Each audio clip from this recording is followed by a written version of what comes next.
What does Five Nights at Freddy's Secret of the Mimic hide from the player behind the scenes? I'm going to be breaking down every area in Secret of the Mimic to show you how this game works from a game developer's point of view. Secret of the Mimic throws us into a carnival of terror, as we must enter a cursed contractor location, playing as a sleep-deprived technician named Arnold. Armed with a data diver, our goal is to collect Fazbear Entertainment property, as it's specified. Of course, this property is super dangerous and sus, and so we must run for our life as something hunts us in the dark. But how does this twisted adventure work behind the scenes from a game developer's point of view? How was the tense Jackie chase constructed? And what kinds of things can we find out of bounds? Well, today, we'll be breaking Secret of the Mimic to show you just that and much more. So buckle up your seatbelt, my sleep-deprived friend, because we have a lot to go over. As always, I like to briefly recap events and then circle back to break the game down chunk by chunk.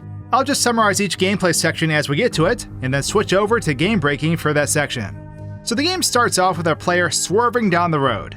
They are very, very tired, and are suddenly assigned a new job to retrieve yet-to-be-seized Fazbear Entertainment property that was just, legally acquired. We'll pull up our mystery machine, hop in the back, and grab our data diver tool before departing. We step out into the parking lot with the Murray's Costume Manor building in front of us, but we need to use the side entrance since the door is locked. We go through a construction area that serves as a brief movement tutorial, and we then finally enter the building. Before the chaos begins, let's now break this section. Rewinding back to the car driving part, there's a few things I want to check out. So this map here, if we zoom out, we can see how it generates in front of us, and this road will go on forever. Even if we speed up the game and the car is moving super fast. The duration of the audio that's being spoken in the car times out how long the scene should be, not the distance we're covering. So I tried moving the car and it wouldn't move, but if we take the camera outside of the car, we can see that the wheels are not moving on the car. And we can also see we're just a floating pair of arms just driving this thing. We're going to turn this car into a massive bulldozer though, as we are flying through these hills in a giant vehicle. Surprisingly, we stay on the road and we handle this car just fine. Now, inside the car, there is a mirror that has a reflection on it, and this reflection is an image of the parked version of this car. So behind us in the van, this area is empty, but when we get to the manor, you'll see there are some cards and other things in the vehicle, and we can see these in this fake reflection. Now, on this map, if we go way out of bounds, at the very beginning where we start driving, we'll find some unused billboard advertisements. They are green in color and have some placeholder text still on them, and these were ultimately not utilized in this area. Anyways, please excuse my driving. As I said, I'm a little sleep deprived and prone to accidents. When we reach the manor, we can see our van warps around if we break off camera. We eventually warp over to where we park. Now, going out of bounds anywhere unloads the map instantly. It's the type of culling we are working with, and this does suck because if we go beyond the gate where we can see that building up on the hill, well, everything turns to shadow. But we can check out this giant facility from an aerial view and see things that we normally can't see. Now, I know we'll explore rooftop areas of this facility a bit later on, but we're never going to get a view like this, so please enjoy. We can also explore on foot the off-limits parking lot that does have another van in it. This van lacks collision and we can walk straight through it. And in case you were curious, the front door is of course locked, but if we were to break inside, well, you'll see that we warp to the end of the game. Huh, that's kinda neat. Speedrunners take note. Moving on, once we enter the manor, we are greeted by the recorded voice of Edwin Murray. Soon after, the door opens and a show starts all around us. There are moving animatronics and motorized cutouts scattered all about as two characters, Mr. and Miss Helpful, sing an introduction. It's a catchy song until, it all just dies. The contraption stalls out right at the end. We then open the way to a storage area and must walk around until we can find a generator that unlocks the door to the security office. Once inside, dispatch keeps nagging us to pick up, but we can check out the helper console to view maps, logs, and run a program called moon.exe. We can also upgrade our data diver's security level in here as well.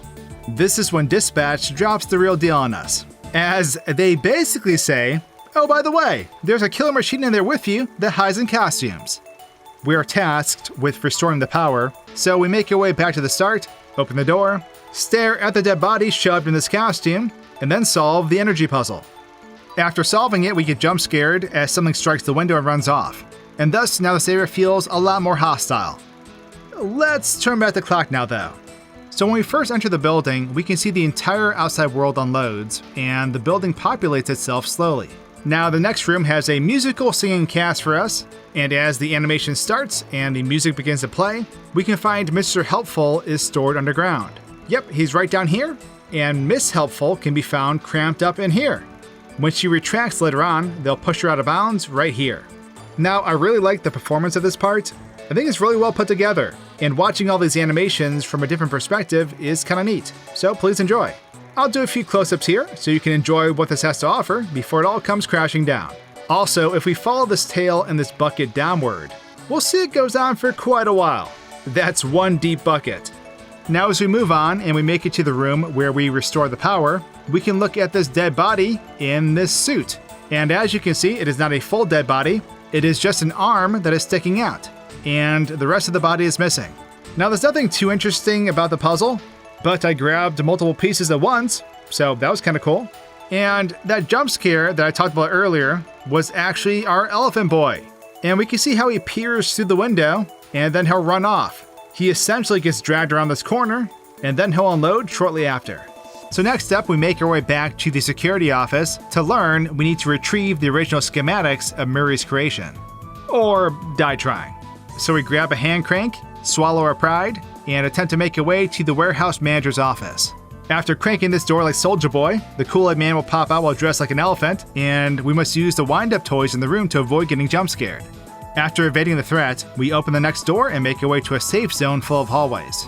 This leads us to an elevator that will take us to the second floor where the power cuts out. But hold up, let's take a closer look at this sequence though.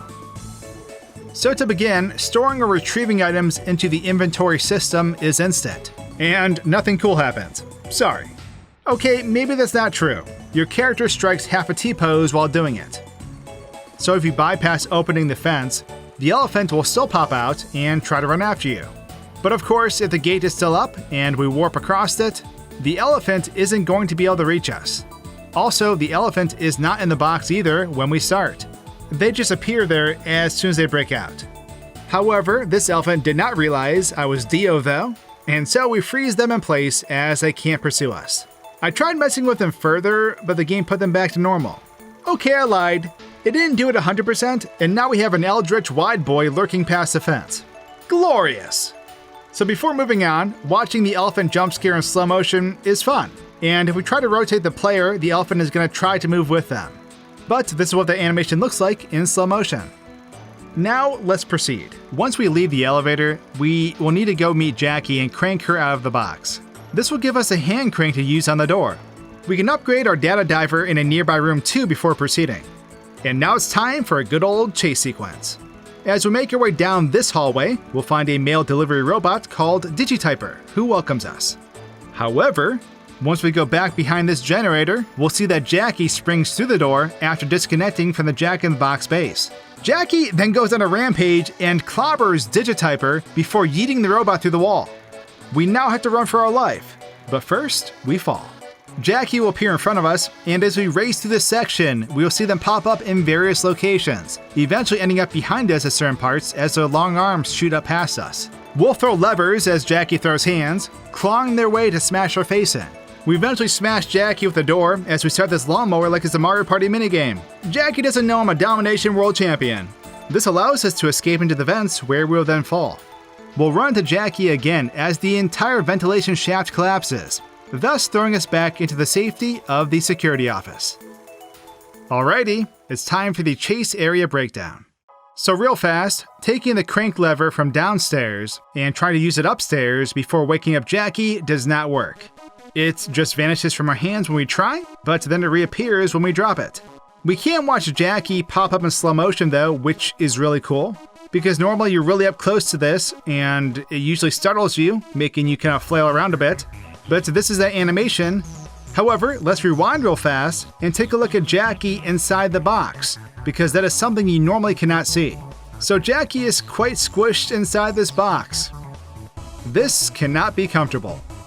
So as we make our way down to the first encounter of the Jackie chase, we're going to walk down this hallway here.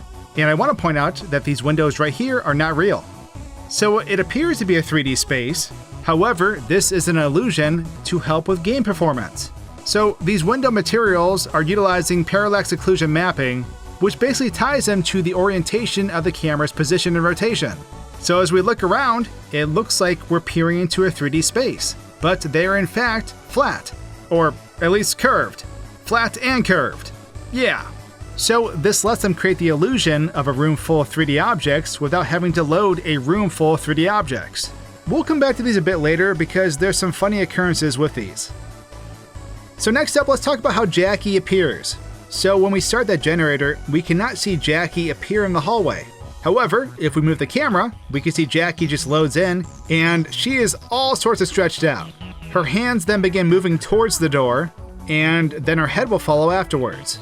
Now this whole confrontation is really fun to watch in slow motion, because normally we only get to see it from this fixed perspective. We're trapped in this corner and can't move until Jackie frees us. But let's look at the male robot getting thrashed from a different perspective. Watching this in slow motion is really fun. And I gotta say, the wind up and throw by Jackie is just perfect. As we follow Digityper through the wall, we'll see they strike it and then disappear. But the truth is, there is already a copy of them down below. So let's quickly talk about that down below area. We can see there's a hallway, and if we try to go into this hallway, the entire section will begin to collapse. Even if we could make our way down this hallway, it leads nowhere, as you can see as I fly the camera down there. Now down below, once we come to, Jackie will appear in front of us and climb upwards, eventually vanishing. And we of course can watch this in slow motion to appreciate the animation that went into these. In the next section, she'll drop way down. Now this model is a bit different because this Jackie does not unload when she gets down here. Instead, the animation stops on the final frame and the model stays down here like this. Out of bounds, we can find Jackie T-posing without her lower half. We can also find a data diver too, and it's in a default pose as well. While we are out here, you can take a look right now to see the entire chase area, or at least the sections that are loaded in now. But this is what the area looks like from out here. So trying to explore beyond these cells that we see Jackie in basically has nothing. There's just a platform and a pit, and nothing else. If we bypass Jackie's first trigger, we won't see her in any area until we throw this switch on the wall. That's when she appears up above. This Jackie up above just climbs up and goes through this black barrier and then unloads. Now, in this next section, I tested lots of ways to break the game. So let's talk about some different scenarios. First, let's cover animations. Jackie will push down the vent grating, and we can see her stuffed up inside, looking gleeful. She'll eventually pop her head out like a creep, and then make her way to the walkways, grabbing them. The technology behind these arms feels like it belongs in 2030 and not the 70s, just saying. Her hands then normally shoot past the player as they run, and her animation is influenced by the player's movement. In this case, I let her play out her whole animation while I stayed on the elevator. She, of course, just destroys everything. Trying to walk on any of these broken things just gives you an instant game over. If we make it to the chase section after the elevator without using the elevator, we can see how Jackie will only animate when we move.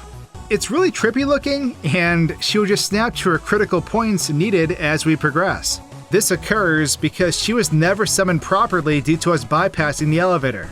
Even though she's frozen, she'll still kill us. The walkways shake without her moving too, and the last segment will still collapse if you don't run. It is glorious, just watching her destroy everything in her path though. Next up, if we move ourselves to safety, we can watch her claw through the hallway and appreciate all the animation that went into this sequence. Once she hops over this little metal plate, she unloads, but she'll begin her assault again right after this. We can see Jackie retreat upward after the vent door closes, and she just sits at the top of this room and freezes in place. There's a vent in front of her that goes nowhere, and if we warp the player up here, we can walk around. Same with the scaffolding on both sides of this room. Up ahead, Jackie will come out of a room, and we must close a door on top of her to stop the assault temporarily. She will eventually free herself, but she has two paths she can take. One is where she goes to where you came from, and then freezes in place like this, The other, she goes to where the generator is and will end up frozen in this pose.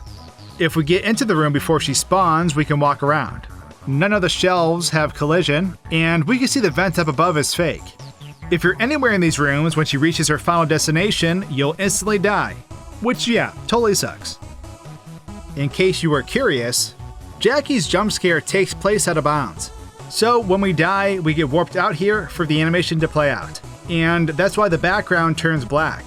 Here it is in slow motion though as she chomps her face. Now, in this next vent, we have these little slivers of rooms down below us. And what's kind of funny is that these materials used to simulate bigger rooms actually have developer text still on them. The images are mirrored in some of these mappings throughout this intro to the game, but we can find the word preview tiled all over the floor.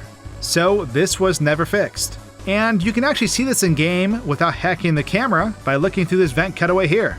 Glorious! Last but not least, we have the final vent showdown. Jackie will appear around the corner and zip into the center of the vent. As the vent collapses, she'll normally fall into darkness and gets obscured. But we can see she just slides back and falls to this gray container before her model unloads. But with that, we've reached the end of Jackie's chase and the introduction to the game.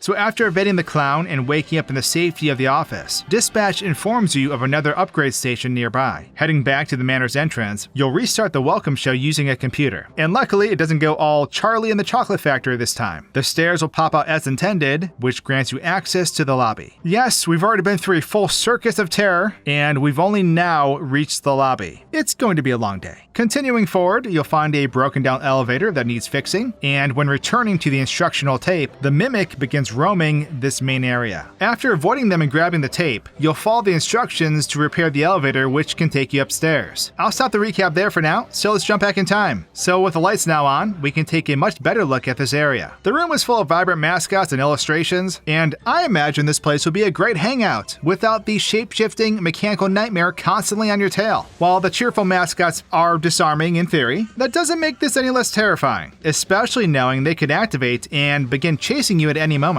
Within this area, I found a staircase that I was certain held all kinds of neat surprises, but no such luck. It only leads to a rectangular section of flooring around the bend with no fantastical secrets. This area is pretty simple, so there isn't much to see off camera, but what I really wanted to focus on here was the Mimic. When we first encountered this animatronic with an identity crisis, they were surprisingly decisive in choosing one singular animatronic suit to wear. Within the lobby though, this enemy is capable of swapping between multiple forms in a change that happens pretty much instantly. The first instance where we faced the Mimic was, believe it or not, a completely different entity altogether. The first encounter uses a completely separate enemy known as Elephant Mascot AI Tutorial, which is basically a light version of the enemy we encounter throughout the game. They're clearly no less aggressive here, but to my understanding, they can't transform into any mascots beyond the elephant they spawn as. As for the Mimic in the lobby, this version can take the appearance of any of the mascots occupying the room and begin roaming around in search of the player. Because this is so, the entity we encounter here is pre-packaged with multiple states. Each of these states contains a different model, and there's one for each of the characters they can become. Using the powers of my stand, I can change this enemy on a whim to whichever character I desire, which is super neat. Unfortunately, there were some unexpected errors during this transition. The character they take over on their own looks completely normal, but each of the mascots we force upon them will have some pretty noticeable bugs with their texture mapping.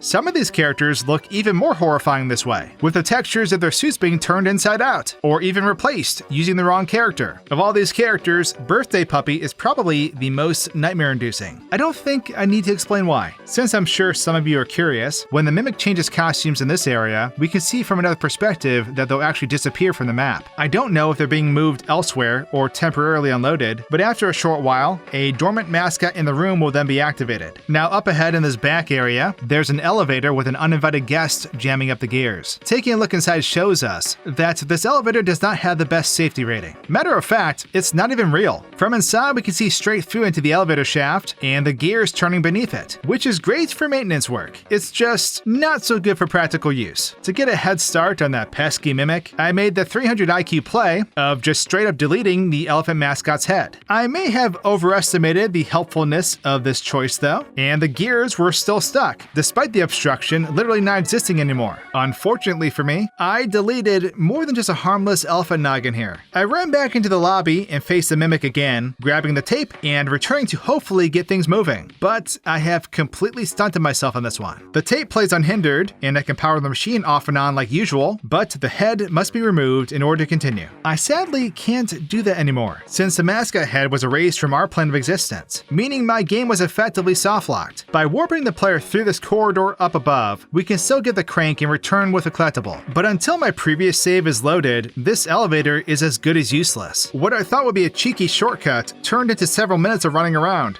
Oops. Now with my save loaded and the head returned, I could do my maintenance work the right way. And so I did just that. While working on the underside of this machinery, if you forget to set the emergency brake before the tinkering begins, you'll be crushed beneath it when it falls. From another angle, this is not as horrible as it sounds. If we begin working before the brake is activated, 4 sets of sparks will explode from around the player in a pretty sweet firework display. At this point, our character just sort of nosedives straight into the floor for apparently no reason. The elevator never even moves. So from this perspective, it appears he gets scared of the sparks and faceplants, dying dramatically. Glorious! With the elevator now repaired, we can move the camera inside of it to find it has now loaded in properly. This makes sense, considering we never see the inside of it unless it were repaired and became accessible. So there's no reason to load in an object that the player can't yet access. That being said, we can now climb inside and take a trip upstairs. Although this is surprisingly uneventful. When the sounds and motions begin, we're only pretending to ascend, and the movement between floors is actually instant. Somehow I managed to break this again, and the elevator instead duplicated while I remained on the bottom floor. Why can't I just catch a break, man? The door wouldn't open either, so I had to manually break out and look for the mimic, letting them mercy kill me so I could use the elevator for real this time.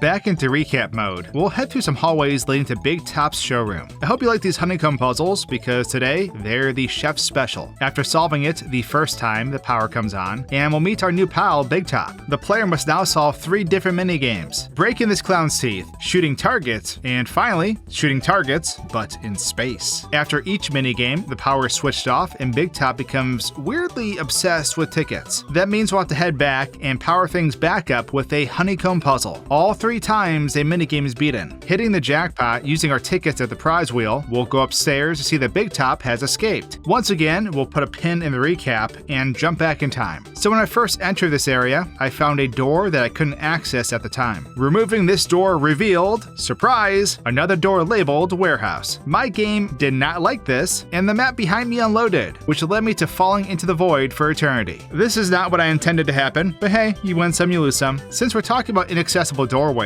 I should mention that this blocked off doorway leads you to the Storytime showroom. You can access this area by passing through the clown in Big Top's showroom, but the hallway into this main lobby area is blocked off, so it's not accessible at this moment. I was able to break it down though, and I could walk through without any issues, but today we'll be sequence breaking Big Top a little bit differently. Up ahead, I arrived at the entrance to the Carnival of Horrors, and looking inside I realized that Big Top was already present and moving. What you're looking at makes no sense, because the game is paused at the moment. Despite this, his head continues spinning. This is just freaky. I'd ask him to stop, but I don't think he can. While we're here, we can take a good look at this enemy too, and intimidating is a great word for it. He's like 2 stories tall with massive metal arms and a rolling grinder in his mouth, and being stuck with them when the power switches off is not my idea of a fun time at the carnival. I'm so reluctant to interact with him that I simply decided not to, and this is going to break some things. By shrinking the player down, I could slip through the tent and get past Big Top before even grabbing the ticket. I then returned to my regular size and began exploring, and Big Top still remained by the door. It's creepy though because he kept turning his head around to look at me even though he's facing the complete opposite direction. I signed up for a retrieval mission, not an exorcism. Maybe Mr. Helpful saying you can't enter without a ticket wasn't a fact, but instead a warning? Either way, I will never doubt him again. Weirdly enough, there's nothing stopping you from playing the minigames at this point either. I could play the target shooting game without a problem, and after completing it, the power turned off as expected. Big Top was still stuck at the entrance though, so I ended up having to shrink myself in order to get past him. This was heart-pounding, but I eventually won our game of cat and mouse, only the cat was a 20-foot tall killing machine. I didn't turn the power back on using the puzzle though, but instead grabbed the original ticket from earlier and gave it to him since I never used it before. This reset the power automatically, and he went back to normal, so I could continue playing minigames as if I didn't totally break things a moment ago. Well, Well, I may have spoken too soon. During the first minigame, I didn't receive a free spin on the wheel like I'm supposed to, and completing further games didn't reward them either. I have, once again, soft-locked my game. Before moving on, let's take a quick look at Big Top's jump scare. When the scare takes place, he's moved away from the center and lunges forward, towering over you as his entire body jumps at you. He then unloads, so there's no evidence at the scene of the crime. Well played, sir. Now after we finish each of the minigames, the doors will open up and we can head upstairs. As soon as we hit the stairs, Big Top realizes he has better things to do and poofs out of existence. Moving the camera out here after this takes place, you can see a hole has appeared in the ceiling and debris comes raining down. Unless my game just didn't load it, I'm pretty sure there isn't an animation for this. He just disappeared without a trace. If we look above the gaping hole in the ceiling that Big Top just made, there's what looks like a blue light shining downward like a spotlight. If we move the camera up there, we can see that this light is actually a cone-shaped blue object that's aiming downwards into the rest of the level. It looks a lot more opaque from below, but when looking at other objects through it, it's barely visible. From this point, we'll use a code to unlock the door upstairs, which gives you access to the next upgrade station. With our new creator clearance, we'll head upstairs and take a step onto the roof. Apparently, this has taken a lot longer than I thought, and winter set in while we're inside, since it's snowing up a blizzard now. After opening a gate, Big Top goes full King Kong and topples the smokestacks as he pursues the player. After running inside, he blasts through the ceiling and into the building this time. Because his body can't fit through the doors ahead, his hands begin slamming into the room as you navigate these narrow hallways, forcing you into this crawl space as the Falcon punches continue. You then Metal Gear Solid your way through these mannequins, and he, plants one in front of you for some reason. The rain of fists continues until you reach a stairwell, and when all seems lost, a lucky structural failure saves you just in time. We then wake up and can head back to the office, with a now destroyed Big Top behind you. So jumping back to before this chase, we can move the camera back for a fully zoomed out view of this workshop. As I said previously, you would never get a view like this again, and we don't. You can clearly see that it's snowing now, so I was technically not wrong. If we look way out in the distance, the spooky house is still atop the hill, and the map isn't unloading around us like the last time, so we can see all of this loaded in at the same time. There's something else I found in a weird place, and that is a lone mannequin, just sort of hovering above the grass like a quarter mile out of bounds. There are a handful of these guys floating around the map in areas we'll explore as they load in, but I can't figure out why this one is here. I assumed it was used for one of the scripted sequences later in the chase, but to my knowledge, they never moved. You can also see when I zoom in that the snow is landing on this model and everything, so must have collisions enabled despite being so far away he's practically in the sequel. How could this nonsensical mannequin not be your favorite character?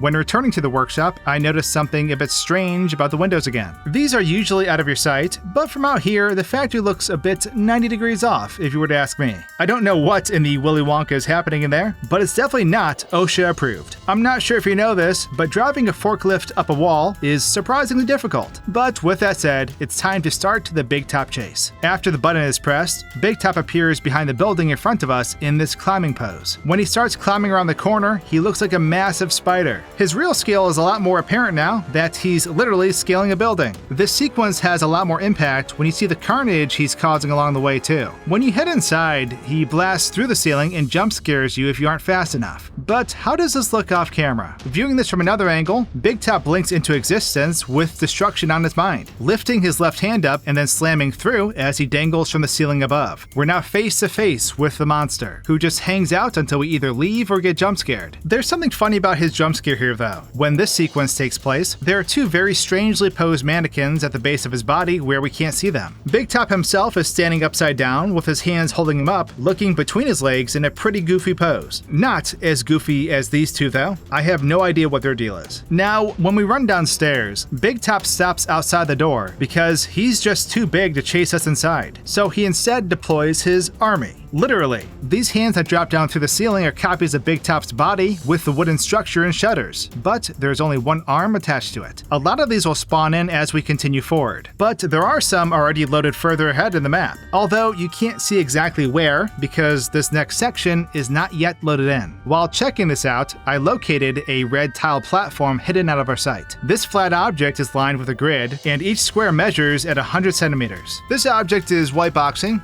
or in this case, red boxing, that is used to mock up an area to get a feel for it before committing to building it out with real 3D assets. And they forgot to remove this object before the release build was packaged and eventually published. It's located in the crawl space we navigate to avoid Big Top. It's not uncommon to find tools left over from construction inside attics and walls in real life, so there's a certain irony of this being here of all places. By the way, you can find this during regular gameplay as well. It's just in a place you probably wouldn't be looking. Another object I found out of bounds in this area is a hollow rectangle, and it's floating above one of these office hallways. I'm not certain what this asset is used for, but it unloaded with the rest of the objects after I left this area. If you know what this is, let me know in the comments, because I'm really curious. As we continue through these hallways, more of these mangled big tops will appear and slam their fists inside to block our path. Not all these objects unload either, and so we can move the camera out of bounds to find more than 10 of them still around. I told you he assembled an army, and it wasn't just a stupid pun. What I find funny about this is that Big Top is still waiting for us in the stairs, even though his legion of limbs is crowding the office. Now as we jump down into the next floor, we'll enter the crawl space I mentioned a little bit ago. Above this entire section is a strange looking grid pattern made out of some black barriers. And to my understanding, these are all the locations Big Top can use to astral spiff you into oblivion. It's the world's scariest game of Battleship, except your opponent always knows where your ships are. Unlike the previous instances, there is no body attached to these limbs, and it's only the arms blasting holes in the ceiling this time. Another difference between these objects is that they unload after leaving, so they don't fill up the space like the previous ones. After dropping down, this poor mannequin gets straight up yoinked when we walk by. From another angle, you see that Big Top's arm appears up above this room and slams down on top of him, breaking him apart and dragging him out of sight. The hand then unloads, and the now mangled prop just stays here indefinitely. It's probably safer up here, so I'm a bit envious. Take me with you! Further ahead, I saw these mannequins flickering in place, which was really strange. I assumed it was some sort of Z-fighting at first, but upon closer inspection, it became clear that they were snapping up and down extremely fast. I'm not sure what has them so excited, especially since their friend was straight up stolen a moment ago. There's also this guy with his head stuck in the ceiling, which is oddly hilarious. They're not the only ones either, since there are 4 more of these guys clipping through the crawl space above them as well. These entities have plunged this whole chase into chaos, and I'm definitely here for it. For some reason, Big Top now returns a mannequin instead of taking them away. The hole in the ceiling appears instantly as the arm and mannequin do the same, slamming down our new friend as the arm up above moves out of sight and unloads. At the same time, I also spotted Big Top's jump scare model, A-posing, I guess, and next to him are 2 mannequins seen during his jump scare earlier. In the final stretch of the chase, more of these fists will blast through the walls beside you, and beyond said walls, we can watch as these objects load in to break through and block our path. Of course, they then retract and vanish, which is pretty much expected at this point, leading to the final moment of the chase. If we move the camera up inside the stairwell, we'll get a clear view of Big Top as he drops down from up above. He falls down through a black barrier while grappling the railings and stairs in the process. He then faces off with the player, demolishing the stairs in the process and causing both himself and the player to plunge into the void below. Big Top unloads at this point, and when the player awakens, they'll be in a completely different location. Big Top is now utterly destroyed from the fall, with his eyes busted and his mouth broken beyond repair. His wooden body has also been scraped up pretty badly, with some of his shutters missing to boot. Despite his bottom half not being visible, this model is fully fleshed out from top to bottom. Big Top has now been vanquished, somehow, I guess, and we can continue on with his robot titan now dispatched. Having just finished our last chase with Big Top, we'll now need to go back to the security office, and then we are told to access the theater. So we head that way and walk past a very talkative mannequin. Ultimately, we need to restore the power, so we have another one of these rotating puzzles to complete. Upon completion, the mimic breaks into the room, and we'll need to escape to the offices upstairs through the vents. There's some lore stuff we can find up here, but ultimately, this leads us to the workshop area. We'll pause the recap here for now. So when we leave the security office and put our device into this wall-mounted machine here, this acts as a loading hub. In some ways, it's no different than an elevator, and the game purposefully stops us here so it can unload one part of the map and have the new area load in. Now, this is probably a bit obvious, given our data diver has a loading symbol on it, but that's why we get stuck in this pose and can't pull out our device as fast as we usually can with a regular door. Depending on how powerful your PC or console is will determine how long you get stuck. We can also see our data diver is unplugged from the back part during this action too. Now, the next section looks like this from an outside perspective. The actual theater and workshop are still unloaded, but there's something a bit interesting out of bounds here. On this far wall, we'll find a couch with a blanket on it, but behind that wall, we'll find some early developer text. It reads, Doll Hospital Start. This is interesting because it could mean that the events of this area used to be different. Either the entrance to the hospital section was right here, beyond this wall, or the hospital used to be where the theater was. We can only speculate though. Of course, when passing by a yapping mannequin, I had to mess with it. Because the head of the mannequin is parented to what I believe is a pivot point on the model and not the center, when we mess with it, the head will actually disconnect from the body. There we go, much better. Right after we finish the puzzle in here, the mimic will spawn in wearing a random costume. Sometimes it's a mushroom bro, sometimes a clown, a bee, etc. Lots of variety. When Senpai notices us, they'll start sprinting to our location. This is what the jump scare looks like for the red mushroom guy in slow motion.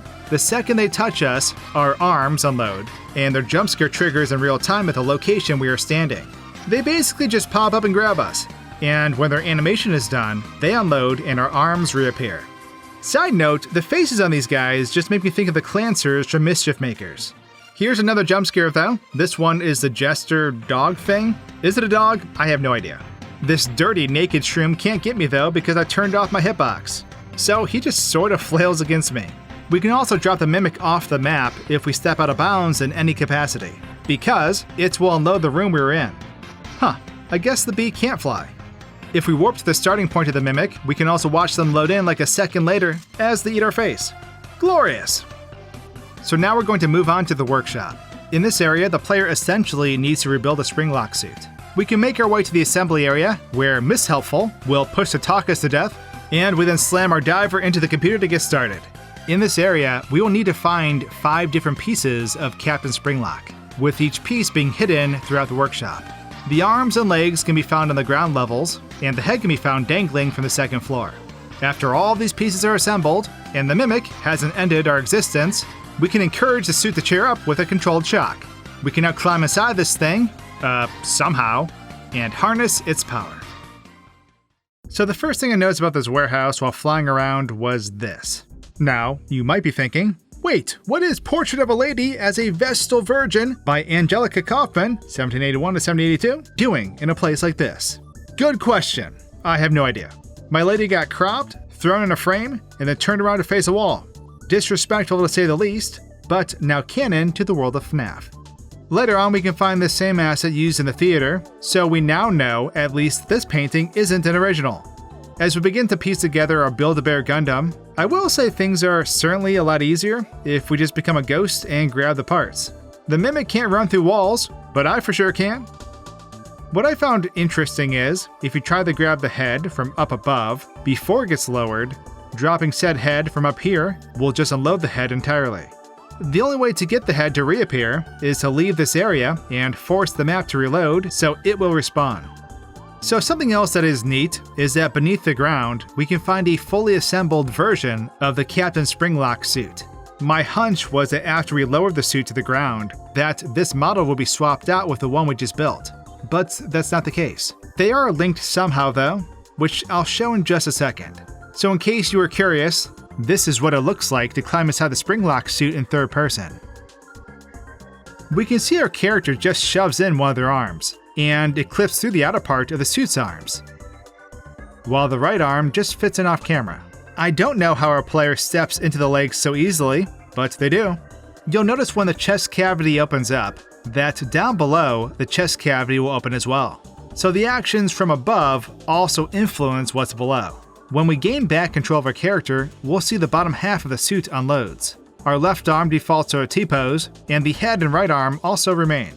So my big thing with this suit is the fact that we can only use it in such a small area. Sure, its usefulness is limited to spare carnival game targets that just happen to be laying around, but what if we took it to other parts of the game? Well, I tried just that. Some doorways tend to hinder it from moving, but if it's near you, it actually won't unload during loading scenes, which is kinda neat. The arm cannon is not very useful, unfortunately, but it can be used to determine if something has collision or not if you're hacking the game. The player's state of being inside the Springlock suit is also preserved for any game save too. So if we bring our wrath upon Murray's costume Manor, we can walk through its burning halls like with a T-800, and then park our giant mech outside as we admire the bright view. Just be mindful that the game may crash, like with whatever happened here. Now that we have our mech though, it's time to use the transportation system to move ourselves to the theater area. This involves stepping into these handle hinge things. We'll need to power up the next set so we can utilize it, and then this puts us into the backstage area. Our goal here is to eventually get our suit across, which involves us having to knock down a giant metal bridge. We'll move some platforms around, ride some elevators, and then eventually make our way to the theater show. During the theater show, we must break the targets in order to stay alive. And eventually, this whole thing just kind of falls apart as we plummet again. Our character really loves falling and blacking out. That's like what, 3 times in 3 areas? What a very odd trope to use. Who would suggest such a thing?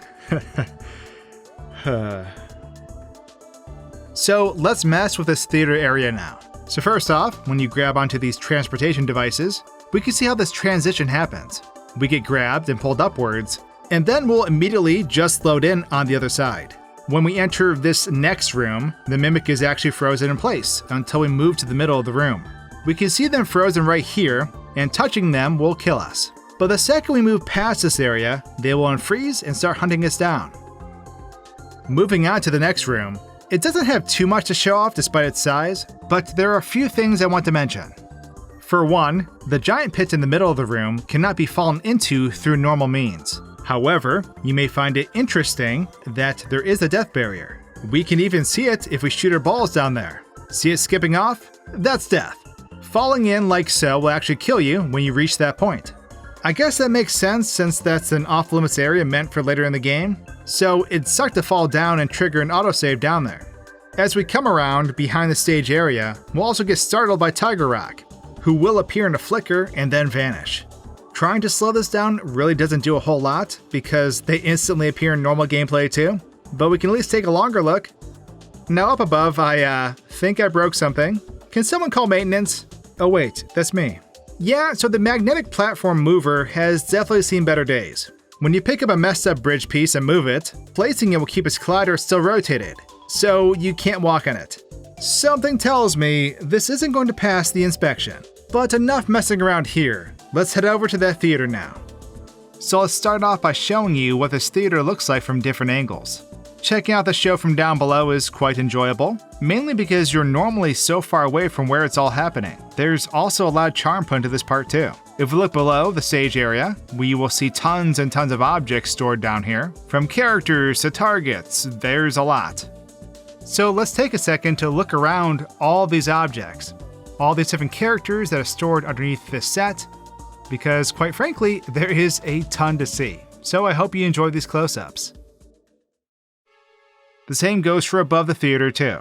You'll find lots of parts stored up there that are normally obscured by the darker ceiling.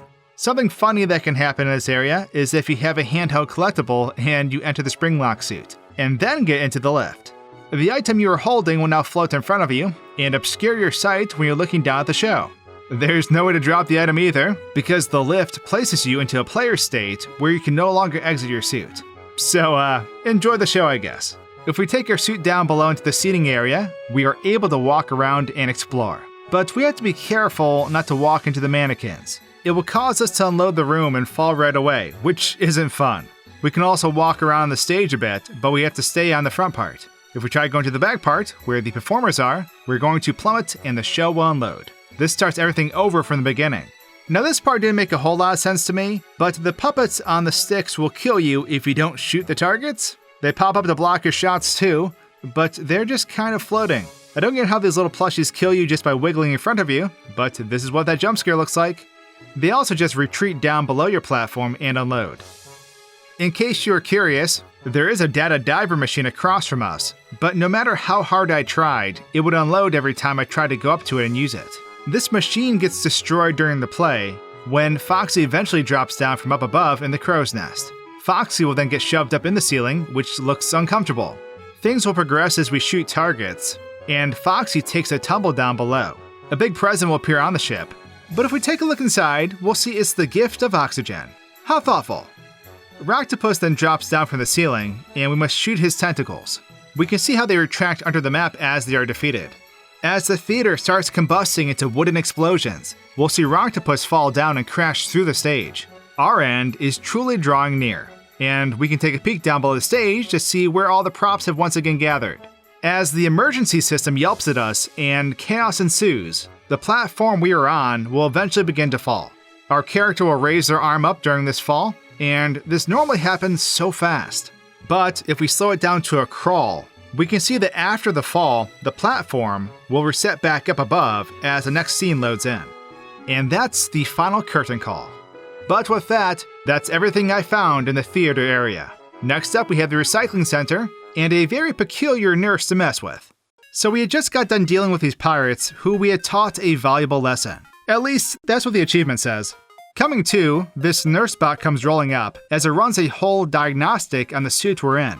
It thinks Arnold, our character, is a foreign object, and explains how it's basically going to destroy us in order to fix the suit. Luckily, it leaves on the track it's fixed to, allowing us to sneak on out. Pushing on, we'll hear a voice speaking through an intercom explaining how we're in a recycling center. We'll even be introduced to the nurse that had just tended to our suit, being Nurse Dollie. Following this, we find ourselves in this area with Dollie as she skirts about on the track. Using this computer, we'll need to open up a vent across the room as it has a cog inside that helps us fix a door that we'll need to open. We'll get a mail call jump scare after grabbing the gear, but once putting this little gear in the door, we can go back to the computer we were at before and open the door to progress. Let's go back though and take another look at everything we just went through now. When we have the pleasure of meeting Nurse Dollie for the first time, you'll see that she appears right in front of us as our screen is temporarily blurred, creating the effect that we're regaining consciousness. I'll tell you what, she had Arnold dead to rights at this moment, as he's temporarily trapped in the suit. I'm sure you've noticed at this point that we can see his arms helplessly floating within the suit, as Nurse Dollie goes on her fairly long rant. Concluding her meet and greet with us, she'll quickly jerk on the track she's fixed to as she leaves our view. Slowing this down, we can watch her as she makes her exit. She zips down this track and makes her way through this door here, where she eventually ends up unloading. Getting out of the suit, we can observe how it opens up from this angle as the headpiece pulls back with a chest opening up, which we see of course when normally getting out of it. Once free though, I basically followed Dollie in the same way, as I too clipped through the door. We'll see that if we explore this area without opening the door, Nurse Dollie is nowhere to be found within here. I accidentally hit a save point while I was up here too, but this followed with me trying to take Arnold for a dip in this lovely body of water. Joke's on me though, because, well, the water appears to be made of glass, as our character will walk on it. You normally can't fall off into the water, but treating it like a walkable floor is not what I expected. However, I guess you could say I went into the water eventually, as I got pushed through it while trying to crouch. Unglorious. Reluctantly, we have to let the game progress to push on though, leading us to officially meeting Nurse Dollie once again. When she's told to get back to work, we can see her zip off as she makes her way to this corner, where she'll temporarily sit, as she'll then start patrolling this area like she normally does. Going completely out of bounds here, we can find a couple of lights that are floating out here, along with a pallet too. We can also find another Nurse Dollie floating a little ways out from the map, as she stands out here in a T-pose. I ended up messing around with her model, which resulted with having this gigantic monstrous nurse, who could end all of us with one swift kick. Coming back to where we are though, we can take a closer look at this Nurse Dollie's death animation. She basically runs over us if we're caught on the track, and will then sort of just linger as she shakes all about. I let the game keep running at this point though, and noticed that the electricity we normally see coming out of the track by our feet was still making its rounds. Appearing invisible, I waited for a few moments to see if she'd reappear, but she never did. Not much of the recycling center is loaded at this point, but once grabbing the gear we need, we can see that it'll immediately load in the next area, along with the mimic nurse, who we haven't encountered yet. This part made me pause for a second with how we find Dollie's feet just sitting here after all of this. It's fair to speculate that perhaps the mimic grabbed Dollie while we weren't looking, tearing her from the mount so it could wear her skin. How classy. It would explain the leftover feet that we're seeing here, along with the fact that we can see the mimic is lacking the shoes while in the Dollie suit. But I digress. Let's carry on as we normally would. So when we make our way through the door, we'll see the mimic with its Dollie suit on. Basically, at this point, we need to sneak around as the mimic patrols the area. We have to go down here and... Nope, wait. I'm dead. Oh, were we just granted mercy? Anyway, getting past the mimic, we'll go ahead and rev this up, which in turn powers on the fan within this vent. Going through these vents, we'll make our way out of this area, where we'll want to access the doll hospital again. we need to explore the entirety of this area for scraps that have been compressed to cubes. I believe there are 6 of them we need to collect, along with an admin upgrade station where we can essentially level up. Once we've disposed of the cubes of trash into the chutes, we'll approach this console that's indicating the chutes are full. Hitting the button will grant us access through this maintenance door, which leads us down to this conveyor belt. The Mimic will then crash to the floor above us at this point, where we're now tasked with releasing these cubes of trash onto the conveyor belt. They will stun the Mimic, and if we consistently release these, we can knock the Mimic back to the end of this conveyor belt, where Terminator 2 fate awaits it. Or so I thought. Let's rewind back though, and take another look at all of this. Starting off, I went ahead and let this imposter nurse take me out, to see if we get anything different with the death animation. Unfortunately, it's not much different from the actual Nurse Dollie's death animation, as you can see. Loading up again, I went to explore the outer bounds here with nothing new taking place, but did notice that these 2 particular chains in this one room were freaking out. They were just flailing about randomly, and I honestly wasn't entirely sure why this was happening. I've seen this elsewhere too in the game. I couldn't help myself and decided to pull my Ant-Man suit out as I attempted to survive the Mimic. Sadly, no matter what Arnold's size is, his soul belongs to the Mimic if he's caught. Like I said before though, not much is occurring out of bounds at this point, but we can see that some assets were left over from the previous section, like our suit that we had just recently climbed out of. Coming back, I noticed that once we're in this area and the Mimic conveniently walks in, there's a reason for it. It's because as we walk through here, the Mimic is loaded in right at the door, as it makes an immediate entry to where we are. Something else we can see while traversing about takes place in the vents. We can see how this big section will load in below the room we're heading towards. It is an area we haven't reached yet, so let's not stray too far off the path, as we'll get here eventually. However, this lava here had me wondering, what happens if we Terminator 2 ourselves like the other Arnold, possibly saluting the Mimic with a different gesture with one finger? So I deleted the rail and jumped in. Slightly unsurprising, but as you can see, there is no collision, resulting with us falling into the great beyond. Glorious! During another instance, I just went ahead and deleted the Mimic. It didn't actually affect the game really, minus the looming threat, and I was able to mosey on as usual. This actually led me to wondering what would happen if we backtracked to where we came from, where the real Nurse Dollie was. So after deleting this door, as you can see, we're able to make the area load back in, with the other unloading, and vice versa. It's pretty trippy to go back and forth with loading the areas in. Coming over here though, I noticed something that I hadn't before. This section here that I'm teleporting to is where we hit a save point that ends up being where we conclude a big chase with the Mimic. This would be one heck of a shortcut for speedrunners if they were able to figure out how to get over here, as it's just behind this wall. But I guess the 90% run is already like 3 minutes. Coming back to where we are though, I had to restart, since my sequence of events were screwed up by the save point we hit. While I was recollecting the trash cubes though, I had an encounter with a Mimic which resulted with it getting stuck. I don't know why this happened, as I was not using any mods at this point, but as you can see, it just walked up onto these trash bags and got stuck. Sucks to suck. Even with getting the maintenance door opened, we can see it's not having much luck. Did this end up happening for anyone else? Pressing on, we're at the part now where the Mimic ends up crashing through the floor above. If we come up above to watch this occur, you'll see it's sort of strange. Perhaps it may have been my tinkering with the speed of the game, but the Mimic will load in as it begins to float up and through the ceiling. It'll linger there for a second, but then get into a crouching position, as it begins to come back down where it ends up crashing through the floor to block us. I will say, it feels slightly more terrifying to watch in slow motion though. But I went ahead and started blasting this fool with trash again, only to find myself running out, as we're blocked from progressing now. I found this part to be curious, because I decided to try warping past the Mimic, which I thought would work. I ended up dying though, thinking that I perhaps didn't do it in time. Once the Mimic unloaded, I was able to see my character did in fact teleport past it. So it looks like we can't sequence break this part like that. Unglorious. However, we can get a closer look at how the Mimic endures its scorching fate here. Fighting to not fall in, the Mimic eventually loses the battle as it can't hang on any longer. We can see that it simply falls through and out of the map though, as its one leg hyperextends in a painful manner. This normally happens fast, as it does unload right as it falls through the lava. But let's move on now, shall we? So once we get rid of the Mimic, we'll want to proceed through this vent, which leads to the vent system we had used before. Continuing to use the vent will lead back to this room again, where we'll now have access to opening the power reactor door. We then hop on an elevator to go deeper. Following this catwalk, we'll once again have another elevator that we're going to take down. However, during this elevator ride, we'll see that the Mimic is in fact still with us, as it begins clawing its way out of this wall, escaping its hot, steamy bath. This caught me off guard my first time playing, as I wasn't expecting the Mimic to react so quickly once the elevator door opened. Rest in peace. So we run as soon as this opens, and we make our way to this cluttered walkway, which leads us onto the conveyor belt. As we move on, we'll see the Mimic emerge from a wall in the distance, as we now need to run to this vent before it reaches it. Creeping forward, we'll eventually find ourselves back in a patrolling situation, as we now need to stalk and avoid the Mimic. We eventually go to this elevator, which alerts our bot friend as we open it. This follows with us taking the elevator up as it eventually breaks down.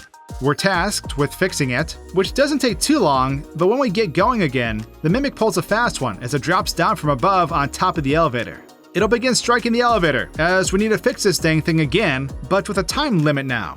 Successfully doing this results with the elevator accelerating at a high speed, as it will eventually reach the top and crush the Mimic. We then exit the death cage to safety. Let's go back one last time though, and take an overall look at everything we just experienced from a different perspective. So zooming out right after the Mimic falls into the lava, we can see down below how some portions of the next section have loaded in. This includes the conveyor belt we end up running along, as this one carries barrels to a big iron bucket. There's also some chains floating about, with models out here as well, which we'll take a closer look at in a few moments. Coming back to where we are though, I got up on this particular elevator, which led me to being able to jump out of bounds and down to the ground level of this room, which ended up not really having anything worth investigating. However, we can take a closer look at the Mimic when it makes its daring escape from the lava pit it had fallen into. We can find the model within here in a T-pose, where it will then move about in a strange manner, right before it begins to claw through the wall.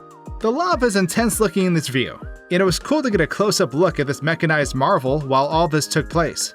Something else I noticed involved the lava and where it's going. We can see it goes through the catwalk and the ground level of the building. It loses its molten look as it turns almost gray as it falls into the abyss. Of course, the Mimic's death animation for us is basically the same, minus its appearance, but I pulled a fast one on this sucker as I managed to warp behind it during this scene. I thought for sure it was going to do a quick 180 and rock me, but as you can see, it took off on its normal route. This was nice, because this allowed me to watch our Molten friend run this path without worrying about getting destroyed. Molten Dollie will burst through these pallets and boxes though, as it melts into the wall here. The Mimic will eventually come to a stop within here, and freeze in a T-pose position, along with an identical model in here as well. Coming back to our character, I walked this path carefree, since the Mimic had already ran through it. But the joke's on me though, because once I get close enough to where we get on the conveyor belt, I suddenly died. Unglorious. Moving the camera at this point allowed the game to keep running during this, which began to give me lag. That's when I realized that all the barrels and boxes that were on the conveyor belts weren't unloading when they were dropped into the lava bucket. They were just piling up within the bucket. I would have messed with this further, but I've already had the game crash on me so many times as it is, so I carried on. Coming up to the next encounter with the Mimic, I for sure thought that this model here was going to be the one used for this scene. If we look within though, you'll see that this isn't the case, as another Mimic has been loaded in for this part. We can see it assume its position as it prepares to break through the wall. Well, rather before it clips through the wall, as the structure remains the same, which makes sense, seeing as the player would normally never be able to see this up close. Once it chases us into the vent here, we'll see how this model will linger outside until we push on. Nothing worth noting happens throughout this area, which leads us to the final elevator as we're chased into it by the Mimic.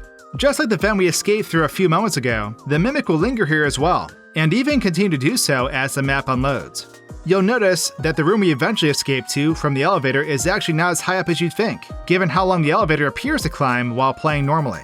The elevator shaft is incredibly long, and is essentially the only thing moving to create the illusion that we, the player, are going up in this elevator. This brings me to this thing though.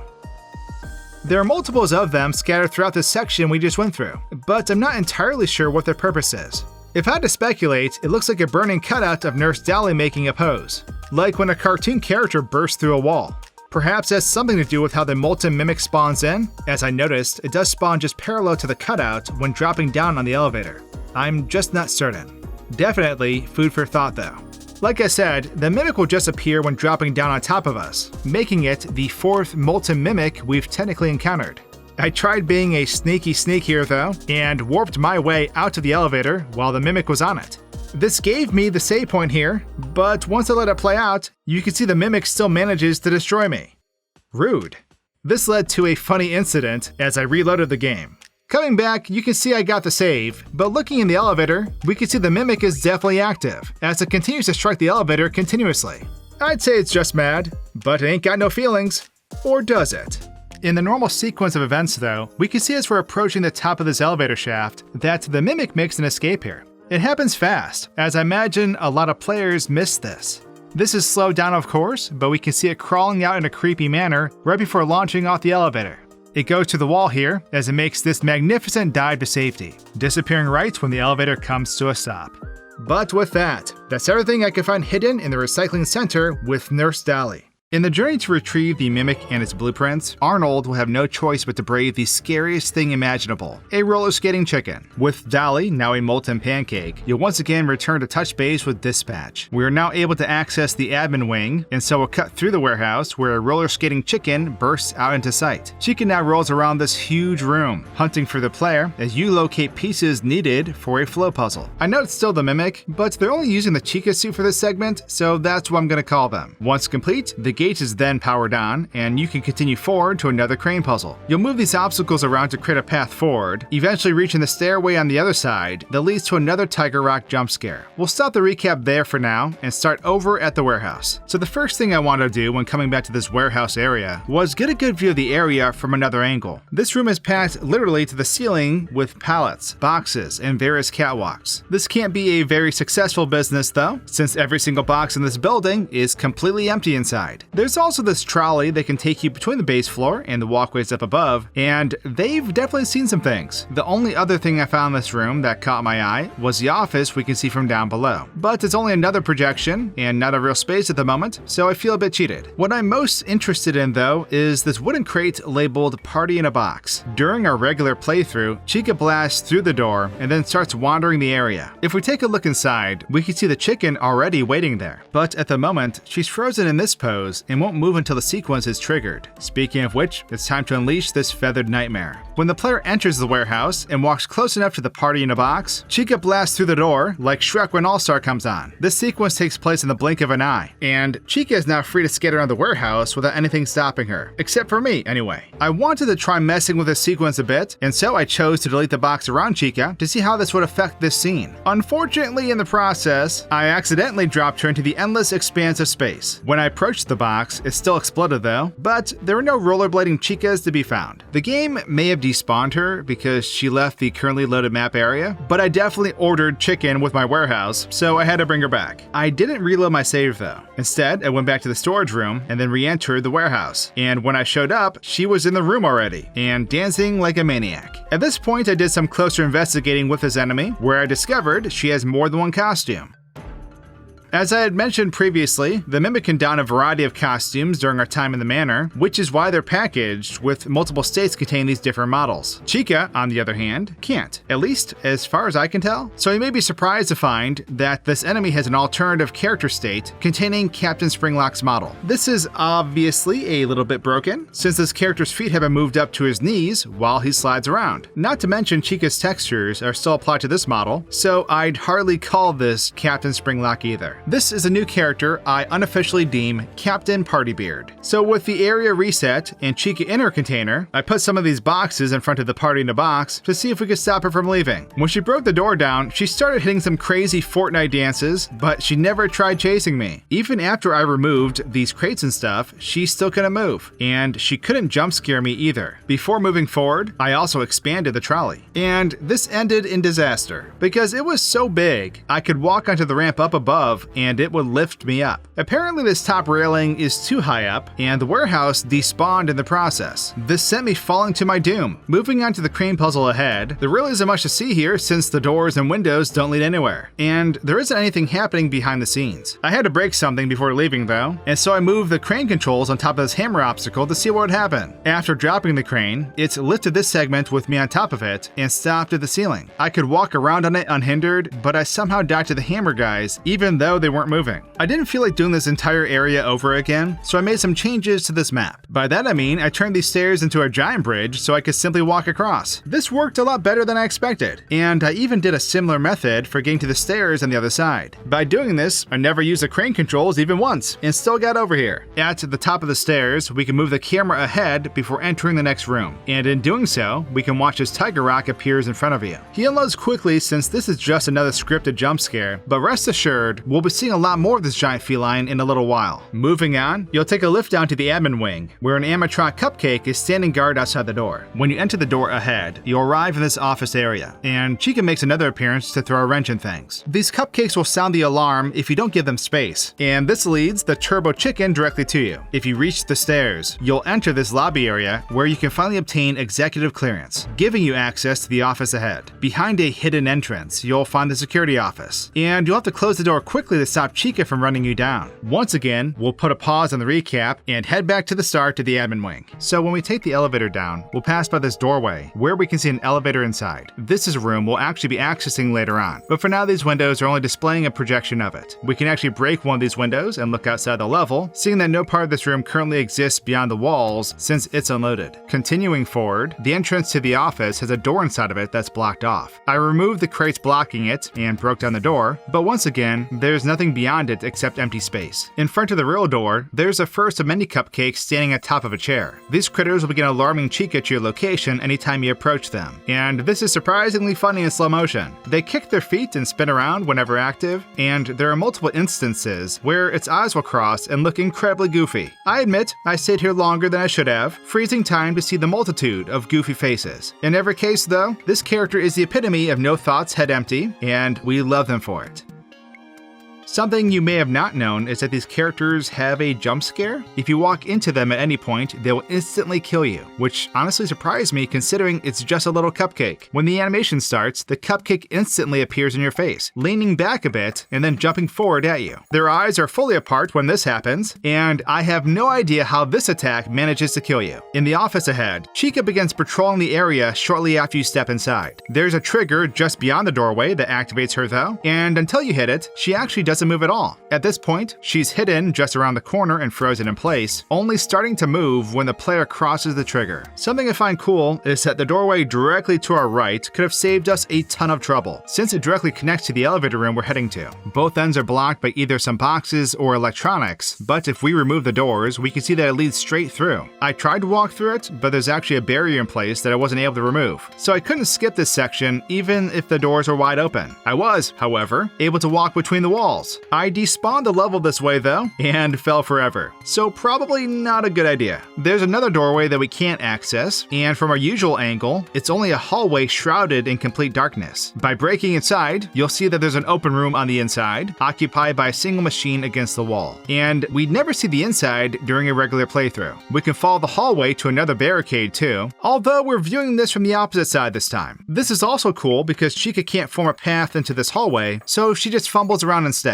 By breaking the box block in the hallway, I was able to continue around the corner reaching yet another barricade. By removing this blockade, I could basically walk straight through the last section of the office and head upstairs to continue our exploration. This area would be far too easy with access to these back areas, so it makes sense while they're blocked off. Before moving on, I did want to show you a secret jump scare. So if you climb through this vent, you'll find a locker in a safe area. There's no reason to use this locker, and the player already knows how lockers work, so most people will just walk by it. But if you open it, you'll be jump scared by a loud sound as a body falls out wearing a mask. The body appears in the locker the second you try to open it. So yeah, that's spooky. Now instead of Edwin's office, we can get a better look at the place from a different angle. This is a weirdly cozy office for the workshop of terror surrounding it, but I can't fault him for his taste. Well, I couldn't until I saw the nightmarish robot unicorn on the wall. This decoration is just terrible to look at, with lifelike teeth and no pupils to be seen. The sentient and murderous robots are one thing, but this unicorn is one step too far. As we continue forward, Chica will appear in the doorway behind the player after we access the security cameras. From another angle, you can see that she spawns right in front of the bookcase where we can't see her entering the hallway to run after you. You only have a few seconds to close the door on the chicken at this point, but how can we break this sequence? Well, to start, if we warp behind them, we can head straight for the entrance and quickly evade them. I put the game in bullet time so this is easier to see, but Chica remained in super slow-mo even when the game's speed was reset. Well, until they decided to scare me to death with a sudden burst of energy, that is. Not cool, man. What's interesting is that by heading back to the security room and using the computer, I was able to force Chica to respawn, and they headed for the door yet again. The vent was also open now because I broke the door previously, and Chica just stands in the room not knowing what to do. As for the vent though, we can't see the other side since it's beyond the hole we dropped down into. It doesn't lead anywhere though, only to some walls made of what looks like concrete. That's not the only dead end here, since the vent doesn't lead into the elevator room either. When we drop down, we're warped across the void and into this new area, which loads in at the same time. Moving on in the story, you'll jump into the elevator, which drops you off in this dark subfloor, and things are about to get spooky. Heading downstairs, you'll open the door, spotting Tiger Rock as the door closes behind you. Lights will begin turning on in front of you to illuminate part of the basement, and so you'll run between these safe zones to avoid Tiger Rock's endless approach. You'll eventually come across a switch, flipping it on to open the door and entering this maze. Using these light-up Star Orphan toys, you'll continue to dodge Tiger Rock while exploring this pitch black labyrinth, eventually entering this open area with nothing more than a small light to protect you. After opening the final door, you head back upstairs, returning to the security office once more. So jumping back in time, the first thing I did was put my hard hat on and work on some building repairs. By deleting this barrier, I could walk right into the other side, and there's nothing stopping me from accessing the elevator out here now. But we've got stuff to see in the basement, so we're heading into the basement anyway. You can see that this area already looks completely different from what you usually see. It's hard to tell with the area pitch black, but this building is way bigger than you'd ever realize. The only real way of knowing just how far you've walked is by looking at the colors on the support structures. Other than that, it makes sense why it's so easy to get lost in this area when you get turned around. At the end of this huge basement, we'll find our good friend Tiger Rock in his idle position behind the very last pillar. Until you walk through the door, this character will remain in this spot indefinitely, and because his eyes aren't glowing at the moment, you can never see this from the entrance. But while we're here, I learned something cool about this character. Similar to the Mimic, this Tiger Rock entity is pre-packaged with multiple costumes, but some are different from what we had seen previously. The costumes packaged with Tiger Rock include the empty suits we'll encounter in the maze ahead, including this old bird lady thing.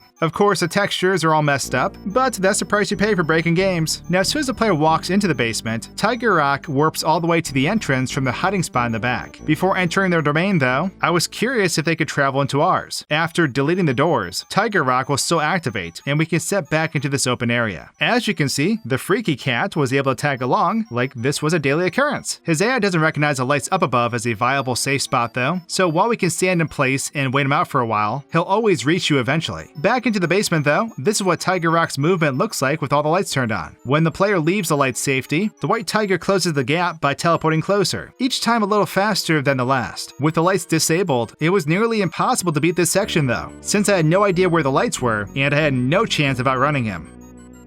Even if the player's warped the entire length of the basement, he will catch up to you pretty much instantly. After reaching the door on the other side, we'll enter this long corridor leading to the next part of the basement. This is what the area looks like from an aerial perspective, because again, I had no idea this area would be so massive. While checking this out, I saw these strange brick structures that were on the wall and ceiling, but they're textured completely black. I don't know if this is supposed to look like a hole in the ceiling, or if they serve another purpose, but there are a couple of these placed throughout the basement. So with the area lit up, we can pull the camera back and see how Tiger Rock warps around these twists and turns to cut the player off. He essentially leads you through the map by teleporting to the next light, which is surprisingly helpful considering he tried to maul us moments ago. Also, you can watch as the lights in his eyes flicker on and off whenever the player looks at them. If you're a keen explorer, you'll find this hidden room that can be accessed by crawling through a vent, and inside of it is a creepy silhouette hidden by a cloth. Unfortunately, there are no secrets underneath it, but it's even spookier now, because there's obviously a ghost floating in front of us. Now, in this final section before our escape, Tiger Rock becomes extremely aggressive. However, I tested a theory that proved to be beneficial. By taking the Star Orphan from its podium and breaking the door down, we can make our way to the other side with the white tiger mostly pacified. This completely breaks the intensity of this area, but it's so cool to see it with the lights on. We're not supposed to have this toy with us for a reason, and this is why. The next maze is pretty claustrophobic, and here are some alternative angles to show you just how small this space truly is. When we cross through this narrow set of hallways ahead, we can hear thumping from beyond the walls, and it's super creepy. It turns out that the sound is caused by Tiger Rock, who warps around endlessly when we get near the wall on our right. At first I thought it was just ambience, but it was a real threat the entire time, which is way scarier. But now we can exit the basement and head upstairs, passing by the weirdest mannequins I've ever seen as we return to the security office. As we approach the biggest choice in Secret of the Mimic, we have the option to branch off into a bad ending, what is assumed to be a true ending, and of course a third secret ending. We'll be taking a closer look behind the scenes at all these endeavors that take place throughout these endings to see how they are set up and function. Dispatch will be pleased that we found the schematics, as they inform us to head back to the security office so that we can wrap things up. Once we get to the office, Dispatch will again congratulate us, but from this point forward, our course of actions will dictate what ending we experience. Dispatch will inform us that we now need to put the data diver into the inventory system. Doing this will, in turn, result in the bad ending to the game, so we'll go ahead and do this one first. Once we turn in the data diver, it will result with Dispatch simply advising that it's all over now, and that we can head on out, as they've opened the garage for us. Coming over to the van as we approach the door will end the sequence, unlocking the clock out achievement. With the scene ending as we approach the van, we'll load in as we're now driving off from this nightmare. Dispatch then informs us they couldn't reach us, as the Mimic cloned their voice, and blames us for losing company property. Following this, we'll hear something in the back of the van as we're ambushed by the Mimic. After the attack on Arnold, we'll end up coming to, as we've been stuffed into a suit, with the credits rolling in the background. The Mimic can also be seen standing off to the side as we've reached the conclusion of the bad ending. Let's take a look at how all this pans out from another perspective though. So, coming back to this part, where we are prompted to leave our device, we'll once again put the data diver into the inventory system. The data diver will simply disappear when doing this, as we've covered this already with previous objects being placed in the system. Zooming out here, we'll see the entirety of the area at this point, which is basically just the places around us we're able to traverse. Taking a closer look, I figured that we may get a glimpse of the Mimic in the back of the van here, seeing as it ends up in it while we're driving off into the sunrise. However, as you can see, it is nowhere in sight. We wouldn't be able to normally see in the back of the van anyways, because the scene ends when the player approaches the driver's side door. Watching this from this angle shows how everything will unload and load in instantaneously as we approach the door. With the previous area completely gone, we're loaded into the whole driving sequence now, which is this long strip of road with trees and whatnot. Going down and under this portion of the map though, you'll see the area where Arnold ends up, where the credits roll, etc. Since it's already here, we can check this area out before we end up here with Arnold. As you can see, not much has taken place down here, while Arnold's still up above driving in the van, which follows with a bit of exploring on our end, but that's about it. So I went back up to the van as Arnold continues his drive, where we can see parts of the vehicle sliding on the ground, essentially being linked to the van as it travels down the road. This debris we're seeing is actually not used for this particular ending, but it does make sense why it's here, seeing that this whole driving portion is used in a similar fashion in two endings. Anyway, we can see the Mimic is not visible in the back of the van at this point, but will eventually load in for the jump scare. When playing normally, if you pay attention, you can actually see the rear view mirror's display change when the Mimic loads in, as the mirror goes dark, then lights up, following with the Mimic assault. Watching all of this occur is obviously pretty silly from this perspective, as we can watch these arms duke it out with the Mimic. As you'll see though, both Arnold's arms and the Mimic will simply disappear as the sequence ends. The shuttering of our eyelids will then take place, indicating that Arnold's now on the stage below us. The whole outside area with a stretch of road will be frozen at this point, and will remain so for the rest of the sequence. Breaking off camera while we're in the suit though, we'll see how the credits are scrolling, but that's ultimately it. I wasn't able to break out the suit that we're being held prisoner in, but we can see how it looks up on the stage here, as it's just the floating arms and head. That concludes our exploration of the bad ending though, so let's continue on and check out the true ending. Coming back to the security office, we're going to not hand over the data diver this time, which displeases the dispatch imposter. Using the computer console, we're going to want to run parachute.exe. This, in turn, will unlock the parachute achievement, and will also give us access to the secret air duct that we'll want to go down. Dispatch's tone will change once coming down here, stating we're not going to make it out alive now. While traversing through this following area, you'll see that we're being diverted on a particular path, as certain passages are being blocked as we carry on. It's a lengthy path, but eventually we'll find ourselves back in a familiar area. Starting the goodbye show will allow us to gain access down below, where we'll need to hit this button that rises from the floor. Doing this, we'll begin to be lowered down underground, in a creepy manner, if I may add. This follows with a minigame-like sequence, where we need to pull these levers in order to keep the elevator moving, all while being chased by Big Top. Yup, it's still kicking, and it's going to chase us throughout this elevator ride. With enough speed though, we can get through this part safely, as Big Top runs out of juice for good this time. I think. Let's backtrack though, and go back through what we just endured, to take a closer look at it all.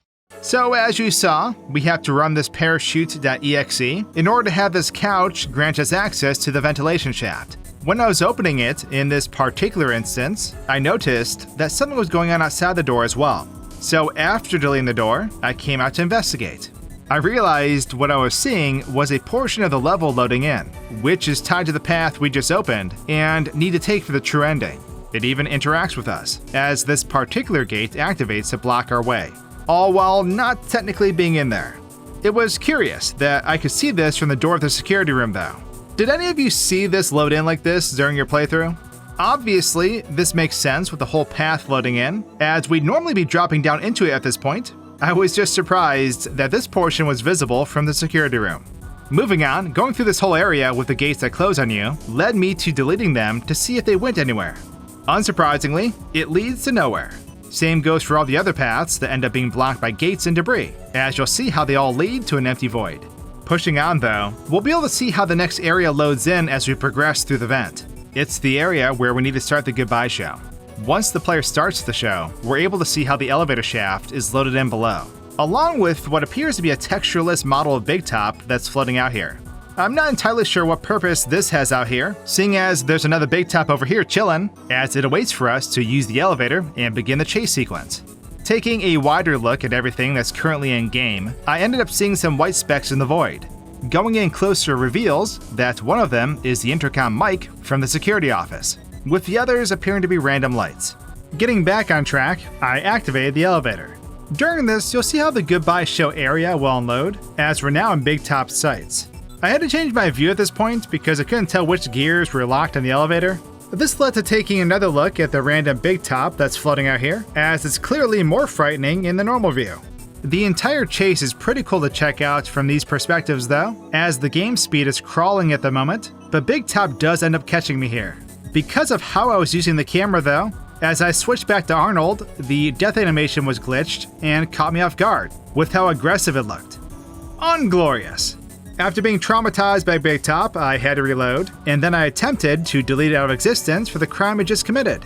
It unfortunately didn't work, but once we complete the elevator sequence, we can see how large debris will load up above Big Top as it crashes down on him. This happened fast when I was observing it, leading me to think that the game speed was increased at some point, which ended up not being the case.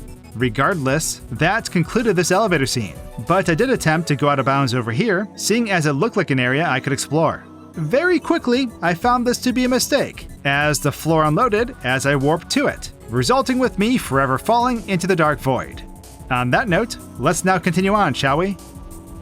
So with Big Top out of the way, we'll push on, as Dispatch continues making threats and claims that we just don't understand.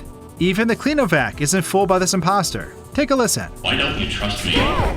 You're not him! You're not! Stop sounding like him! Eventually, we find ourselves in a familiar area. It's the area we end up at when completing the game with a bad ending. Luckily, we're not trapped in the suit this time, and it seems safe here, but coming over to this computer and activating the stage lights will escalate things pretty quickly. The Mimic will rise out of the debris in front of us, as we have to immediately take cover. Other than not getting caught, what we need to do here is find these Springlock suits that are within these curtain areas. Taking each suit to one of these doors with the cameras and leaving it there will drain the system of its power. There's 4 in total we need to find, and once setting them all up accordingly, we'll disable the power, granting us access to this computer. In short, the computer wants us to get a message to Edwin, and wants to repair M2, aka the Mimic. This follows with us needing to make our way to the house, which entails this trek through more tunnels and this curious cart ride we must take to proceed. We'll look at all this more closely in a little bit, but it leads to this elevator, which follows with eventually arriving at the house. Here it's another cat and mouse scenario, as we must avoid the Mimic once again, all while collecting these reels of film that can be found throughout the area. Each one has a number at the end of the film, and if we remember these numbers and the colors of the reels, we can figure out this code we need for this keypad. We'll want to punch the numbers in the same color order of David's name in this photo here. This will lead us upstairs, where we'll see that the house has seen better days. Getting on this computer will grant us access to the surveillance room that's behind this bookshelf though. Accessing the computer in this room and running the cradle.exe will prompt our next chase scene, as the Mimic has found us. At this point, we're going to want to make a run for it through this area and reach this elevator to escape. Before proceeding any further though, let's go back and take a closer look at all this behind the scenes while breaking some things. Coming back from where we just escaped Big Top, we'll see how the area will unload, with this whole next area loaded in. Other than the security room intercom mic floating out here still, nothing out of the ordinary is taking place out of bounds during the majority of this particular encounter with the Mimic. But it was intriguing to navigate throughout the entirety of the area Mimic-free. Speaking of, when activating the stage lights, we can observe the Mimic rise from its slumber in slow motion, which I found to be amusing. The Mimic didn't find this funny of course, as it tries to get us, but I managed to warp back to the stage to see if it kept us safe. It in fact was safe, but now we're basically blocked from progressing, with the only way out being, well, to embrace the Mimic's cold metal hands. Unglorious. When entering these suits, we can see how we just become floating arms, along with the head of the suit, which we've touched on previously. Following this though, I decided to shrink the Mimic, which was amusing to observe. Just look at him go! Like I said, not much is happening here outside of normal gameplay. As you can see, this is how it looks in the normal view. Moving on, under the Fiona computer we end up talking to, we can see some monitors are under it, which I didn't expect to see. Once we take the tunnel down toward the cart we end up getting on though, you'll see how the area that we were just previously in unloads. All that remains now is the suits that we had to place in front of the cameras. That's when I noticed that the entire cart ride had loaded in as well, along with some random stuff floating in the distance. Amongst the floating objects are these mini animatronics that are running in place. They look a bit goofy like this. Coming back down to this cart ride though, I deleted the rail and decided to walk instead. The door does open for us, but as soon as we reach the end, we're locked in and warped to where the cart normally takes us. This isn't what I wanted. As you can see though, this is how it would normally look if we're taking the cart accordingly, which explains why I was placed in the cart during my walk. I tried escaping the cart during this ride, but it's not letting me. So instead I warped over to this side without starting the cart. This allowed me to venture through this whole area, and most of the walls have no collision. I accidentally walked off the map to my death though. Getting to this elevator, we'll see how once we use it, we're being teleported like we've seen before, with this particular elevator here being the one we were just in. We've now loaded in the house. This is where I became slightly confused, as these animatronics are still running here in place. However, progressing will show them unloading, along with the upper levels of the house. Next we have the whole film collecting, as we figure out the code for the door we must use. Instead, I just went and deleted the door, as I made my way through, prompting the upstairs area to load back in again. I couldn't help but notice that these suits from before were still ominously present, floating out here in the void, as if they're haunted by the spirits of kids. Go away! We can see how the skybox is set up here, which is mostly for when we find ourselves in that exposed room, but we can also find the Mimic just chilling up here on top of the roof. What you doing up there, man? I tried my best to view the Mimic warping behind us, as it is the one that ends up chasing us, but it's nearly instantaneous and difficult to see in action. I did manage to get out of the Mimic's reach though, resulting with it walking in place. Warping behind it at this point, you can see it's not happy, as it cannot come after us. It clearly still sees us though. After it destroyed me while I was trying to sneak by, I ended up getting stuck behind these barrels, which resulted with some much needed teasing, as we deny it Arnold's soul. With that though, let's push on normally so we can see how all this culminates. So we'll make our escape from the Mimic as we take this elevator down. It'll stop multiple times as we can see the places falling apart. Those little animatronics we saw earlier will be running towards us through the hall during the elevator ride. Coming over to the cart ride, we'll find out that it's not working correctly, given the destruction around us. The Mimic will come crashing down through the elevator right after this, following with a chase sequence. We'll have to crawl our way out of this debris, as we don't want to slack off during this chase, because the Mimic will capitalize on it. It's at this point that we'll start seeing these small animatronics chasing us now. Choosing the wrong path here is fatal. However, navigating through here accordingly will eventually lead to this encounter with the Mimic. It drops down as it has the player trapped. Luckily though, the catwalk from above falls, resulting with a new path to take. The structure is barely holding it together at this point, but getting to this cart ride will give the player a moment to breathe. After this fairly long ride, we'll see that a fire has broken out as we now need to make our way through this inferno. During my first playthrough, I never really stopped moving through here, as I wasn't sure if I was being followed. This turned out to be the right move though, because it's clearly escalating as we make our way to the van. This follows with Arnold driving like a maniac, as the van is crawling with robotic critters now. The Mimic is amongst the carjackers and proceeds to force Arnold into a car accident. After being rolled in the van, Arnold will come to, as we're lying within the flip van, unable to move. The Mimic will start approaching the van like Batman and ends up taking the data diver from us. It will then embrace the data diver as it walks off, with the credits rolling immediately after. Let's see this now from behind the scenes. So as we leave the Mimic behind in the elevator, you'll see it will just freeze here in position once it's out of the player's view. We can now see why these particular animatronics were in this awkward spot though, as this is where they wait, being assigned to run at the elevator during this scene. All of the bots will eventually make their way into the hall while coming at us here, but will freeze once out of view along with the area unloading. They'll remain floating up here during our entire elevator trip too. When the Mimic comes crashing down through the elevator, you can see how it just appears within the shaft. The location where it was pulled from is what I'm not quite sure of though. As it chases us into this crawl space of debris, we can see how it actually will just stand behind back here. Even when we see the Mimic scaling the ceiling at this part, if we go back, you'll see how this one still remains, as there are multiple Mimic models being used here. Getting to where all the little guys start pursuing us was difficult to navigate and explore. But with it being tight quarters and how they essentially surround the player over time, it's proved to be difficult. Now, we can see from this view though, how the death animation looks when they perform it.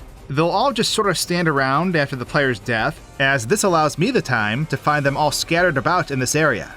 It was cool to see how they look up close while I explore the bigger area, where they're crawling up the walls and whatnot. This is when I noticed the Mimic T-posed outside the map though, as I suspect it's waiting for its cue to cut us off during the chase. Dying will result with multiple animatronics joining the Mimic out here, as they're all infused in their T-poses. If you look closely, you can see how the Mimic is warped into the catwalk area too.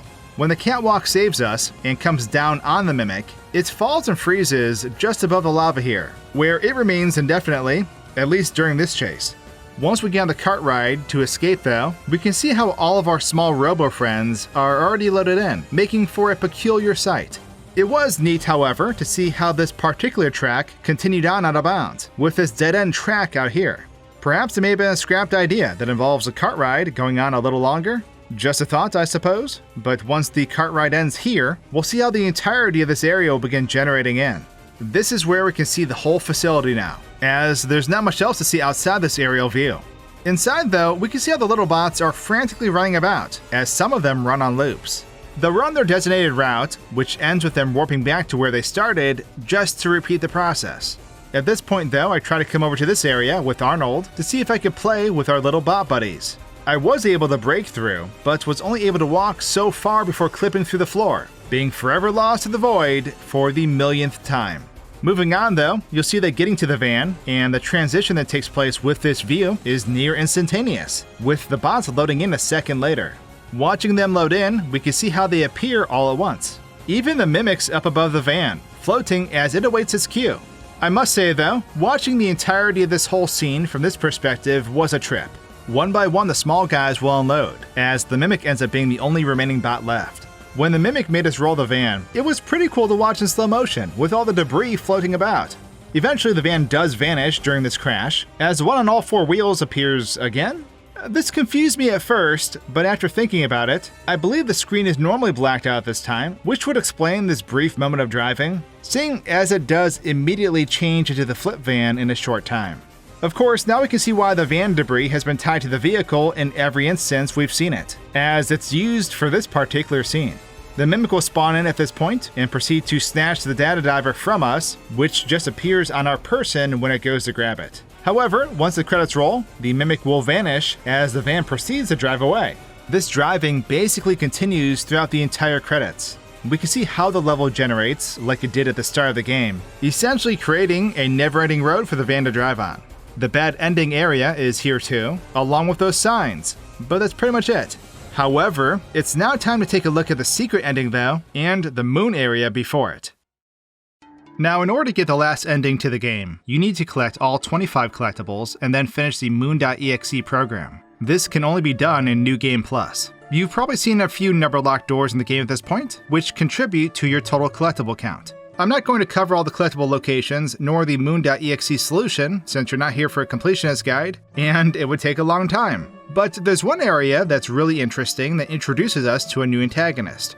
So in the retail showroom, if you punch in the code 80625, you'll gain access to an elevator that takes you into a basement area that was previously inaccessible and only viewable from down the giant hole in the theater. Down here, the Sleepy Moon lurks, and we must collect multiple pieces to this power puzzle to clear the area and obtain the David's Ball collectible. But now let's take a look at this place behind the scenes. Getting down here, we can see the entirety of this area is filled with a lot of junk, as it appears to not be in the greatest condition. The terrifying moon can be found lurking about with its horrific smile lighting the way. If we go into the files here, we can mess around with the different models associated with this entity. There's a few here that we can change it into, including the Mimic, Captain Springlock, and the Swing Bee suit. Regardless of what it's chosen, the emissive materials remain when switching these around, as they too light the way while walking about. Unfortunately, I couldn't do much more with this, seeing as the game would crash quite often. So carrying on, I took a closer look out of bounds, with not much luck finding anything new or surprising. The areas around here are pretty barren, as you can see as I fly around. But let's take a look at the moon's jump scare. So it will dance about with that terrifying face. Did I mention the moon creeps me out? Out of all the characters, I'd say this one is S tier creepy. I think lore-wise it's a possessed suit, or a human, and not the Mimic. Anyway, we can also see up the hole that the giant moon made when it fell through the floors from way up above. Looks like Link wasn't able to save Termina in time. Aw man. Now that we have all the collectibles and cleared moon.exe, we'll get a glitched access state on our data diver that'll let us open previously locked doors within the house on the hill. We must now deny giving our data diver to start the longer ending again, and when we get to the house, there are 6 items we must collect and place into these machines here. Once all 6 are obtained, the vent in this room will open and take us to a bedroom for our final encounter. We'll want to have the White Tiger collectible on our person when getting here, which can be placed on this fancy podium. Doing this will prompt a bedtime story to start playing, as the Mimic can be seen in the closet. In short, we must help the machine complete the bedtime story by pressing the correct buttons, which can be solved by using this picture on the wall here. The Mimic will continuously try to get us throughout this, but eventually we'll find ourselves plugging the data diver into M2, which will give us the Storytime achievement, following with the Mimic basically going to bed, concluding with the secret ending. Exploring the secret ending now, I noticed that the podium we use can be found way out of bounds here for some reason. If you're paying attention, you can also see how the door to this room is actually boarded up too. I found it curious that there is absolutely nothing in the closet before we activate the bedtime story, which makes sense I guess. However, I feel like it made it that much more noticeable when the Mimic is inside it, as we can blatantly see it load in front of us during normal gameplay. So in an attempt to break this ending, I tried warping myself away from the podium to see if it would prevent the Mimic from getting me. I sadly can't walk anywhere during this, and unfortunately my plan doesn't work, as the Mimic rocks me from across the room. This was the telltale sign that I wasn't going to be able to mess with much during this whole interaction with our beloved best friend. It was pretty sweet though, to be able to see a nice ending for a change. I don't know what Arnold does after this, but good job buddy, you deserve a prize. I can just smell that $25 gift certificate, can't you? With that though, we've concluded our complete behind-the-scenes journey in Five Nights at Freddy's Secret of the Mimic. I do hope you enjoyed this game-breaking look at this game, as it was pretty fun to venture through, and I look forward to seeing all of you with my next video. Cheers!